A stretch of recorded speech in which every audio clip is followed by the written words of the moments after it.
la motivation et la mise en garde. Non pas que la motivation et non pas que la mise en garde.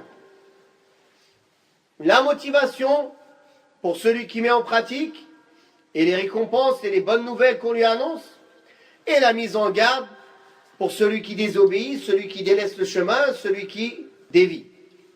Tous les prophètes, ils ont été envoyés quoi? Annonciateurs de la bonne nouvelle pour ceux qui croient en eux et qui suivent leur chemin, et ils mettent en garde ceux qui se dévient du chemin. Donc pareil, derrière Allah, celui qui appelle à Allah, celui qui fait la khutbah, l'enseignant, il ne doit pas, par exemple, que faire peur aux gens.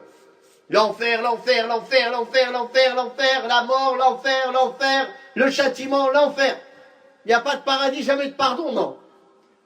Ou alors que motiver les gens, le paradis, les bienfaits, le pardon, non. Il faut et l'un et l'autre. Motiver et mettre en garde. Quelle est la récompense de celui qui obéit à Allah et la bonne nouvelle qui lui est annoncée? Et quelle est la mise en garde de celui qui prend le chemin contraire? L'équilibre entre le khawf ou le raja, entre la crainte et l'espoir. Et Allah Ta'ala, quand il parle des croyants et des gens pieux, il dit qu'ils invoquent Allah raghaban wa rahaba, qu'ils l'adorent par désir de ce qu'il y a auprès de lui et par crainte de son châtiment. C'est ça le croyant.